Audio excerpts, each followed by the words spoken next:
శుక్లాంబరధరం విష్ణుం శశివర్ణం చతుర్భుజం ప్రసన్నవదనం ధ్యాయేత్ సర్వవిఘ్నోపశాంతయేత్ గజానన పద్మార్కం గజానన మహర్నిశమనేకదంతం భక్తానాం ఏకదంతముపాస్మహే. శాంతాకారం భుజగశయనం పద్మనాభం సురేశం విశ్వాకారం గగనసదృశం మేఘవర్ణం శుభాంగం లక్ష్మీకాంతం కమలనయనం యోగిహృజ్జానగమ్యం వందే విష్ణుం భవభయహరం సర్వలోకైకనాథం. సర్వమంగళమాంగళ్యే శివే సర్వార్థసాధికే శరణ్యే త్ర్యంబకే గౌరీ నారాయణి నమోస్తుతే. గురుర్బ్రహ్మ గురుర్విష్ణు గురుర్దేవో మహేశ్వర గురుర్సాక్షాత్ పరం బ్రహ్మ తస్మై శ్రీ గురవే నమః. ఈ ప్రేరణకు కారణమైనటువంటి గురుదేవులు బ్రహ్మశ్రీ చాగంటి కోటేశ్వరరావు గారి పాదపద్మాలకు సభక్తిపూర్వకంగా నమస్కరిస్తున్నాను. ఇంకా భీష్ముడు అడిగినటువంటి ప్రశ్నలో రెండో భాగానికి వస్తున్నాడు పులశ్చ బ్రహ్మ. శ్రీరాముడు ఏ సందర్భంలో మార్కండేయుడిని కలిశాడు అనేటటువంటి విషయాన్ని గురించి తెలియజేస్తూ, పితృవాక్య పరిపాలనార్థమై సీతాదేవి అలాగే లక్ష్మణస్వామితో సహా బయలుదేరి వనవాసం చేస్తున్నటువంటి ఆ శ్రీరాముడు అనేకమైనటువంటి ఋష్యాశ్రమాలని వీటన్నిటిని కూడా దర్శించాడు అనేటటువంటిది అందరికీ తెలిసినటువంటి విషయమే. అలా దర్శిస్తున్నటువంటి క్రమంలో అత్రి మహర్షి యొక్క ఆశ్రమానికి వెళ్ళాడు.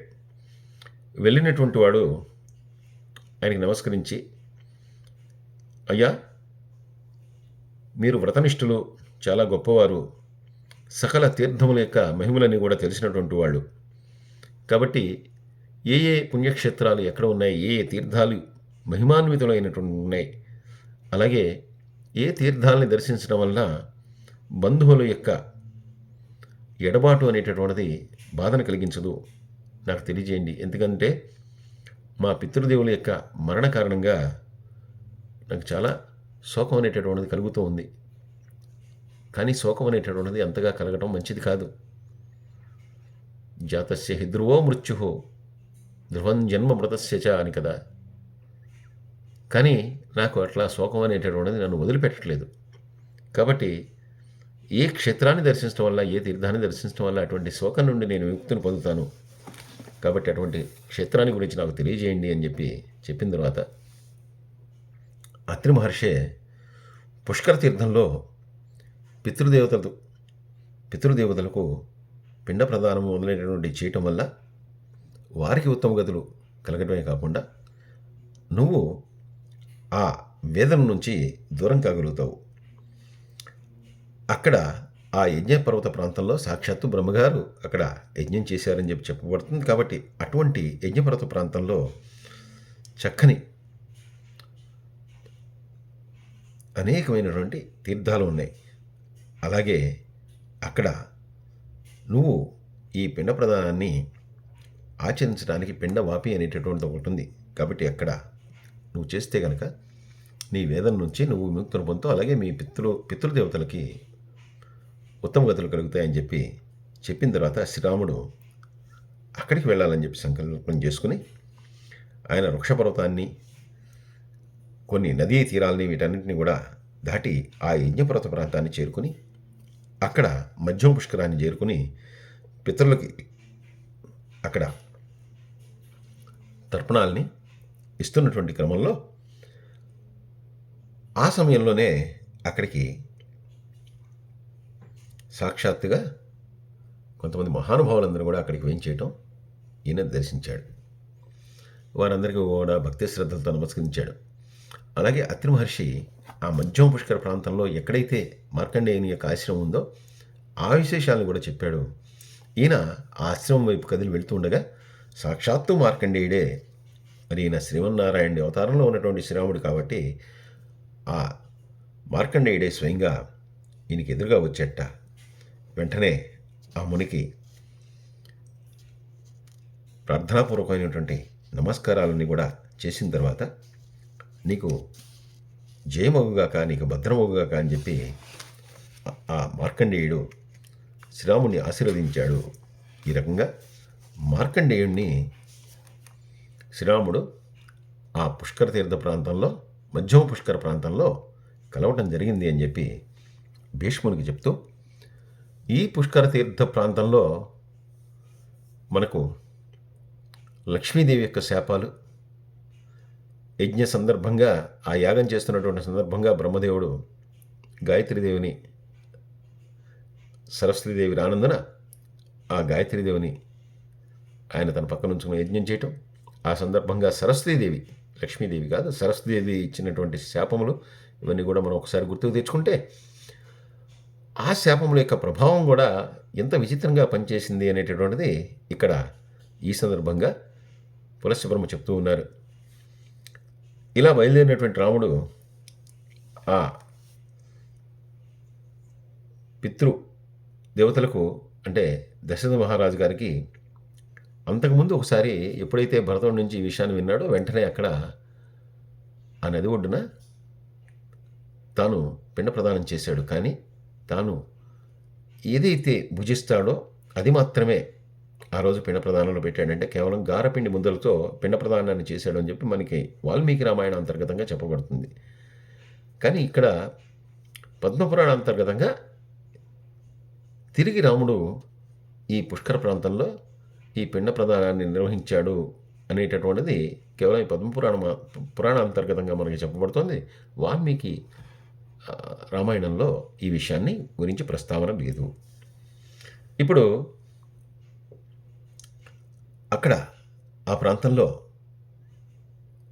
ఆ దశరథ మహారాజు గారికి శ్రాద్ధ విధి నిర్వహించాలి అని చెప్పి వాళ్ళు చెప్పినందువలన ఆ స్థల మహాత్మ్యం వలన మునులందరూ కూడా చెప్పడం వలన ఇక్కడ పూర్తిగా విధి విధానంగా ఆయన ఈ కార్యక్రమాన్ని నిర్వహించుకోవాలని చెప్పి నిర్ణయించుకొని సకల భక్ష భోజ్యాలని కూడా ఆయన ఏర్పాటు చేసుకున్నట్ట, అవన్నీ కూడా పోగు చేసుకుని చక్కగా కావాల్సినటువంటి రేగుపళ్ళు, అలాగే ధాన్యము, పండినటువంటి దుంపలు, అనేకమైనటువంటి భోజ్య పదార్థాలు వీటన్నిటితో కలిపి చక్కని భోజనాన్ని ఏర్పాటు చేసి విధానం ప్రకారం ఈ శ్రాద్ధ కర్మని నిర్వహించిన తర్వాత బ్రాహ్మణులకి, భోక్తలకు చక్కగా భోజనం పెట్టారు. అలాగే వైశ్వ దేవపూర్వకంగా పితృ సమర్చన అనేటటువంటి చేశాడు. అలాగే యథాశక్తి ఈయన దక్షిణలు కూడా ఇచ్చిన తర్వాత అక్కడ ఉన్నటువంటి సీతాదేవిని మధ్యలో గమనించినప్పుడు ఆవిడ ఎందుకో ఒక రకంగా భయపడుతున్నట్టుగా, కొంచెం అక్కడ నిలబడటానికి ఆవిడ ఇబ్బంది పడుతున్నట్టుగా శ్రీరాముడు గ్రహించాట. అందుకని వాళ్ళందరూ వెళ్ళిపోయిన తర్వాత సీతాదేవిని పిలిచి, ఇది నా మీద లక్ష్మణుడి మీద ఒట్టు పెట్టుకుని చెప్తున్నాను, నువ్వు నిజాన్ని చెప్పాలి. నువ్వు ఎందుకు వాళ్ళందరూ కూడా ఆ ముళ్ళందరూ కూడా భోజనం చేస్తున్నప్పుడు ఇక్కడ ఇబ్బంది పడుతున్నట్టుగా ఉన్నావు, ఉండటమే కాకుండా ఇక్కడి నుంచి లేచి వెళ్ళిపోయావు, అదేదో మాకు తప్పకుండా తెలియచేయాలి, ఇది మా ఇద్దరి మీద ఆనా అని చెప్పి ఆయన అన్న తర్వాత ఆవిడ కళ్ళ నిండా నీరు నింపుకొని ఆవిడ చెప్తోందిట, ఆ మునీశ్వరులందరూ కూడా కూర్చుని అక్కడ భోజనం చేస్తుంటే నాకు సాక్షాత్తు మామగారైనటువంటి దశరథుడే వచ్చి భోజనం చేస్తున్నట్టుగా అనిపించింది. ఆయన అలా కూర్చుని భోజనం చేస్తుంటే నన్ను ఎలా నిలబడమంటారు అక్కడ? ఎందుకంటే నా దగ్గర ఉన్నటువంటి పట్టు చీరలు అవన్నీ కూడా ఆ కైకేయి కారణంగా ఆవిడ కాజేసింది, ఆవిడ తీసేసుకుంది. ఇప్పుడు నేను కేవలం నార చీరలు కట్టుకొని తిరుగుతున్నాను. కాబట్టి ఈ నార చీరలతోటి, తడిసినటువంటి ఈ నార చీరలతోటి నేను మామగారి ముందర తిరగలనా? అందుకనే నాకు అలా మామగారి ముందర తిరగడానికి చాలా బాధ వేసింది, సిగ్గు వేసింది. అందుకే నేను అక్కడ ఉండలేకపోయాను. ఈ వనవాసం అనేటటువంటిది ఎప్పుడు ముగుస్తుందో, నాకు ఈ దుఃఖం కలగకూడదని చెప్పి నేను మాట్లాడలేదు, కానీ అసలు నాకు వడ్డించడానికే ఇష్టం లేదు. ఆ బ్రాహ్మణులకి, ఆ మునీశ్వరులకి వడ్డించడం కూడా నాకు ఇష్టం లేదు. మన దగ్గర సకల భోగాలు లాగేసుకుందే ఆ కైకేయి. ఎప్పటికి పోతుంది ఈ వనవాసం? ఎన్ని సంవత్సరాలు ఇది? అటువంటి పంచపక్ష ప్రమాణాలు నేను వడ్డించనా? మనమేమో దాసదాసీ జనాలు, ఆ దాసదాసీ జనాలకి ఎవరైనా దాసులు ఉంటే కనుక వాళ్ళు కూడా తినరు మనం తినేవి. అటువంటివేమో మనం తింటామా? అది మన తిండా? ఏమిటి కర్మ? నువ్వు వేరేగా అనుకుని ఉంటావు. నా కళ్ళలో నీళ్ళు తిరిగితే నేను నా తల్లిదండ్రుల గురించి ఆలోచించుకుని, నా పుట్టింటి గురించి ఆలోచించుకుని బాధపడుతున్నాను రామా. నేను అందుకు బాధపడలేదు. ఏమిటి దౌర్భాగ్యం? ఏమిటి కర్మ? ఆ నార చీరలు కట్టుకుని వాళ్ళ ముందర తిరగనా? అందుకే నేను అక్కడ ఉండలేకపోయాను. నువ్వేదో మా పుట్టింటి మీద బెంగతో ఏడుస్తున్నాను అనుకునేమో.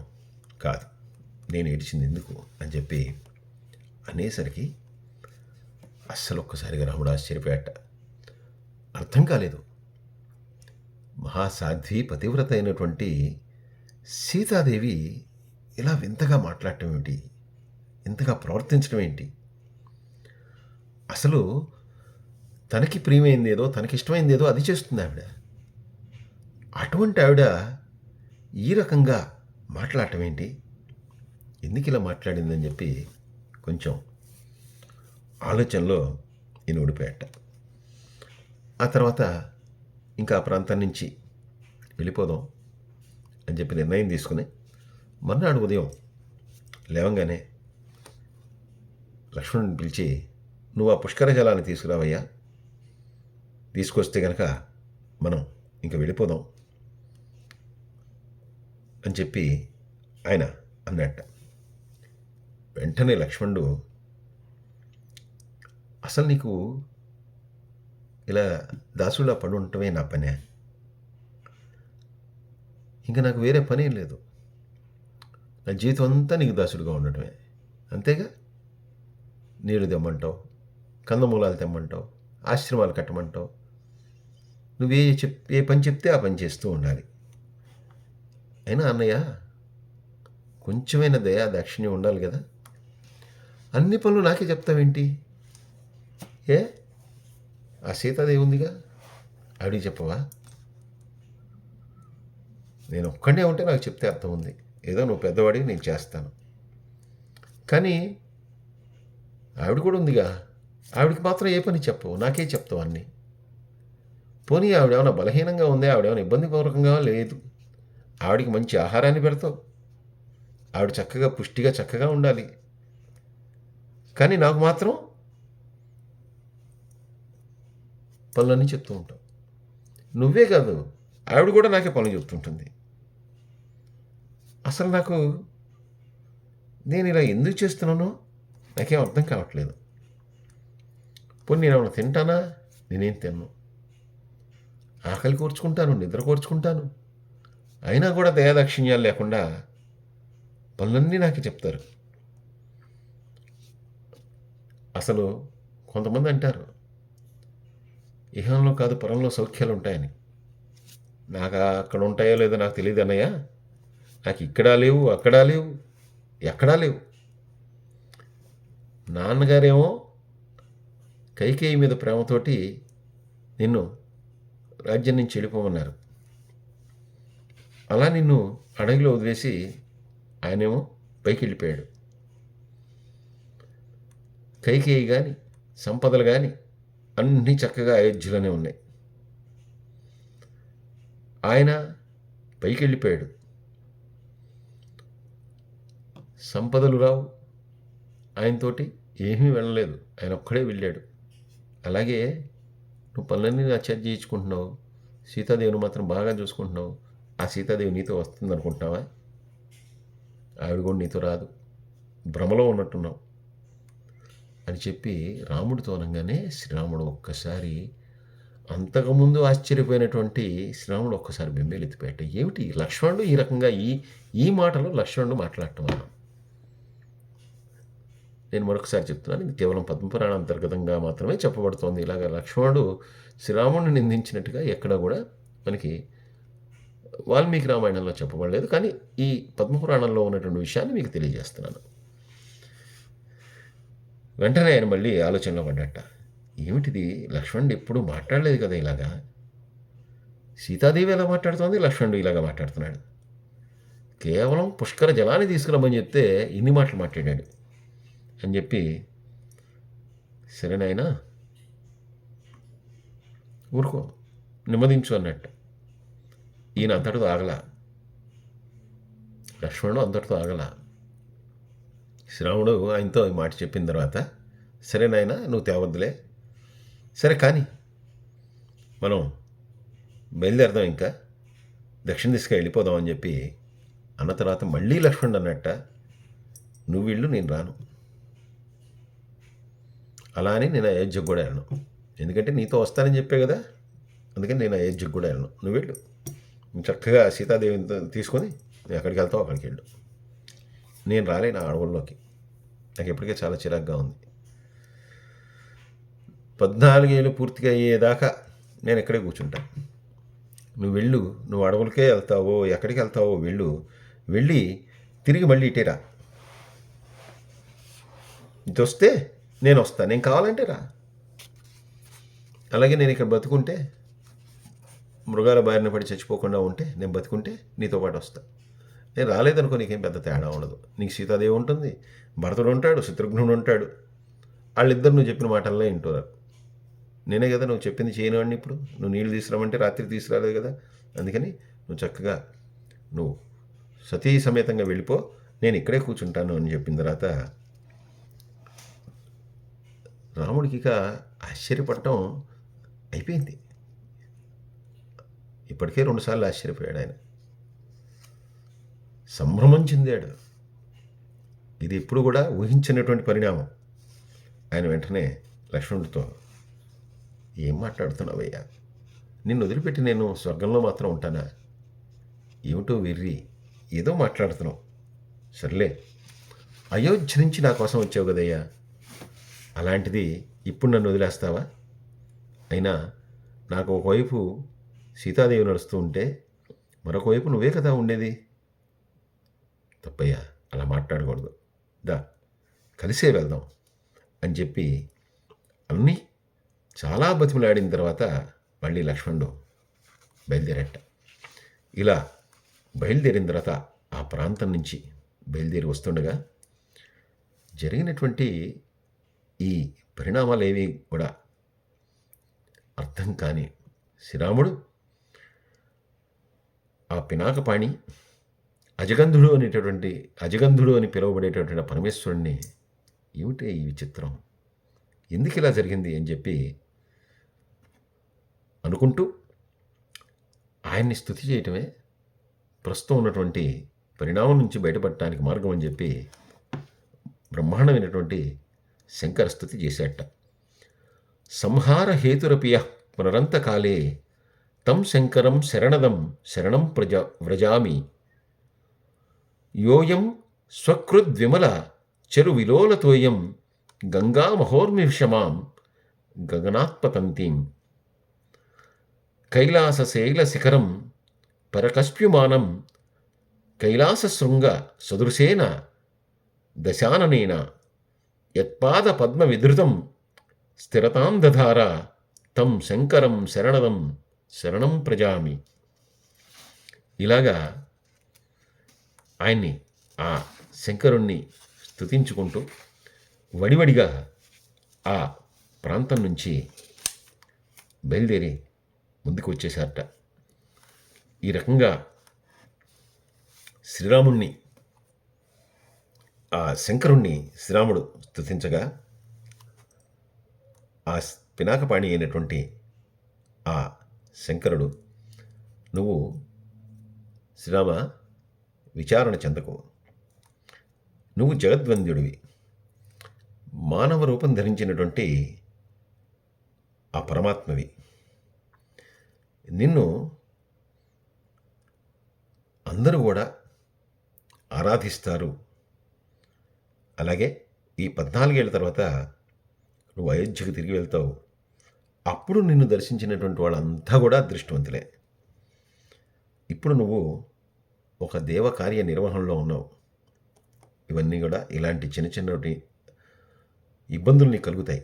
వీటి గురించి పెద్దగా ఆలోచించుకో. నువ్వు ధైర్యంగా ముందుకు వెళ్ళు అని చెప్పి సాక్షాత్తు పరమేశ్వరుడు చెప్పిన తర్వాత ధైర్యంగా ముందుకు కదిలి ఆయన మళ్ళీ ఆ గంగానదిని చేరి గంగలో స్నానం చేసి ఒక్కసారి బయటికి రాగానే లక్ష్మణుడికి సీతాదేవికి అందరూకున్నటువంటి వింత ప్రవృత్తి ఏదైతే ఉందో దాని నుండి వెంటనే విముక్తి కలిగిందిట. ఇద్దరు కూడా తాము శ్రీరాముడితో మాట్లాడినటువంటి కటువైనటువంటి ఆ వచనాలకు ఇద్దరు కూడా భోరుమని చెప్పి ఇద్దరు కూడా చేతుల్లో మొహాలు దాచుకుని ఇద్దరు కూడా రోధించడం మొదలుపెట్టారట. సీతాదేవి కూడా కొంగులో తన ముఖాన్ని దాచుకుని ఆవిడ రోధించడం మొదలుపెట్టింట. అప్పుడు శ్రీరామునికి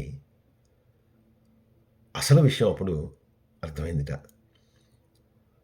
గతంలో సరస్వతీదేవి ఇచ్చినటువంటి శాపము ఆ ప్రాంతంలో ఉన్నటువంటి విపులందరూ కూడా స్వార్థపరులే. అందుకని వారందరికీ కూడా ఆవిడ యొక్క శాపము, మీ అందరం కేవలం ధనం మీద ప్రేమతో మాత్రమే మీరందరూ కూడా ఉంటారు, అంతేగాని బంధుత్వాలు వీటన్నిటినీ కూడా మీరు లెక్కించరు అని చెప్పి ఆవిడిచ్చినటువంటి శాపము లక్ష్మణుడి పైన సీతాదేవి పైన కూడా ప్రభావం చూపింది అని చెప్పి స్పష్టంగా ఇక్కడ పద్మపురాణ అంతర్గతంగా ఈ అధ్యాయంలో మనకు ఈ విషయంలో మనకు చెప్పబడుతోంది. అంటే ఋషీశ్వరులు మునీశ్వరులు వీరందరూ కూడా ఒకసారి శాపాన్ని ఇచ్చిన, ఆ దేవతలు ఒకసారి శాపాన్ని ఇచ్చిన, ఆ శాపం అనేటటువంటిది తప్పనిసరిగా అది జరిగి తీరవలసినదే. కానీ దాన్ని అధిగమించేటటువంటి మార్గం ఏదైతే ఉందో అది మళ్ళీ దైవారాధన, దైవానుగ్రహము ఇవి మాత్రమే.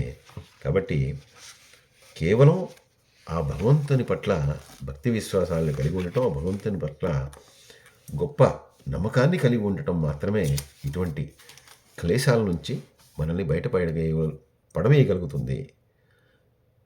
సాక్షాత్తు సీతాదేవి అయినా లక్ష్మణస్వామి అయినా భగవదంశంలో వచ్చిన మానవ మాతృలుగా చరించారు కాబట్టి, మానవ మాతృలుగా ఉన్నారు కాబట్టి మానవ అనుభూతులు, మానవ ఆవేశాలు, అన్నీ కూడా మానవ లక్షణాలన్నీ కూడా వారికి ఉన్నాయని చెప్పడానికే ఇటువంటి సందర్భాలని తెలియచేయటం జరిగిందే. కానీ సాక్షాత్తు భగవత్ స్వరూపులైనటువంటి వారికి ఇటువంటి ఆలోచనలు కానీ ఇవి కానీ కలుగుతాయంటే ఎన్నటికీ కలగవు. కేవలం మానవ మాతృలుగా ఉండేటటువంటి మనకి ఎటువంటి ఆలోచనలు కలుగుతాయో అటువంటివి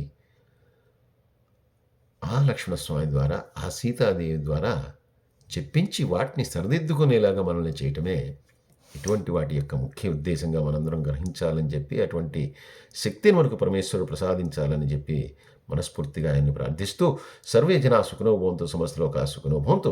స్వస్తి.